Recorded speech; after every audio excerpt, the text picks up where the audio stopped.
Namaskar, my name is Shreya Gupta. I am Associate Legal Executive in Haryana Real Estate Regulatory Authority. My colleague Ms. Bharti Chaudhary of the Management Department is shooting this video. In this lecture, it is a continuity of my previous lecture and we discussed the malpractices of the sector. It was titled as Why We Need RERA. This is a continuity and I'm going to discuss it further about what is RERA doing and what is the impact of COVID on the real estate sector. So to begin with, we discussed the right to shelter is a basic universal human right. We discussed the malpractices in the sector in the form of diversion of funds, delay in possession of the particular units, the changing of sanction plan, layout plan, abandoning of projects midway. And then we discussed the importance of the real estate sector to the economy.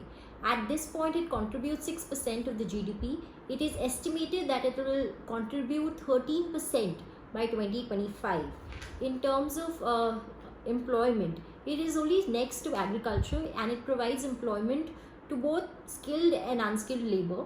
And lastly, it has a chain of backward and forward linkages, especially with the ancillary industries such as steel, cement and other construction materials. Now, given the importance of the real estate sector and the malpractices that we discussed in my previous lecture, it was important that we regulate the sector and exercise oversight over the sector. And this came in the form of the Real Estate Regulation and Development Act of 2016. Now, it is a central act, but it provides for the establishment of a state regulator. It has many game changer provisions, namely under section 12.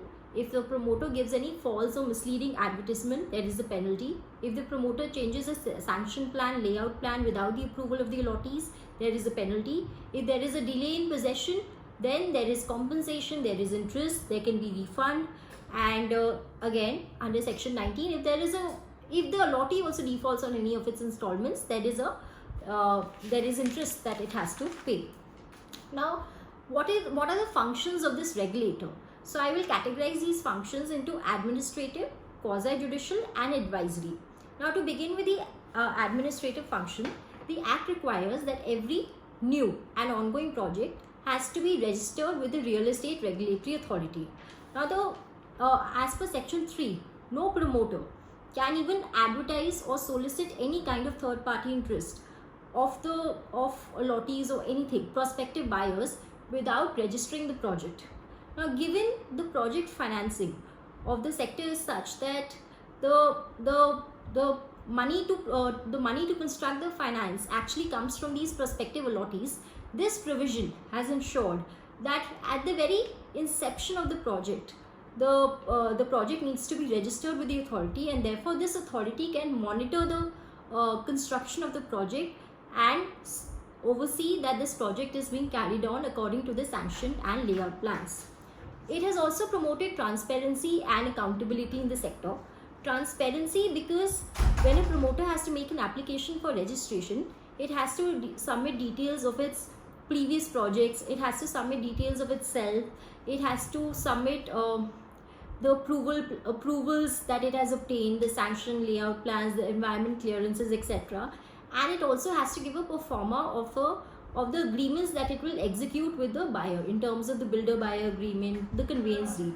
So this information is put out in the public domain on the website of the authority, and this allows a allottee to make an informed decision whether or not to invest in the project.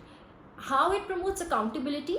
Because the promoter has to give an affidavit at the time of application for registration that it has legal title to the land, there is no undisclosed encumbrance to the land, and there is a provision for escrow accounts which provides that 70% of the amount will be kept in a separate account. So therefore this checks diversion of funds, which was a malpractice widely prevalent in this sector. So next we move on to the quasi-judicial functions of this authority. Under section 31 of the Act, any aggrieved party can make an application to the authority or to the adjudicating officer for any violation or contravention of the Act. So the reliefs are given in under section 18 of the Act, wherein the authority can allow refund of the amount along with interest or delay possession charges along with interest. Likewise, relief can be for the promoter also if the allottee fails to pay any installment. It can be interest Interest is calculated as per Rule 15 of the Haryana rules, which is SBI marginal cost of lending rate plus 2%. There is a provision of appeal. The first appeal against the decision of the authority will go to the appellate tribunal, and the second appeal will be preferred before the High Court on any substantial question of law. Next, we move on to the advisory function. The Act provides for the establishment of a central advisory council, and the function of this council is to make recommendations for the implementation of the Act, for policies, and for growth and development of this sector. So this is the whole overview of the provisions of the Act, and in my next presentation I'll be discussing the impact of COVID. Thank you.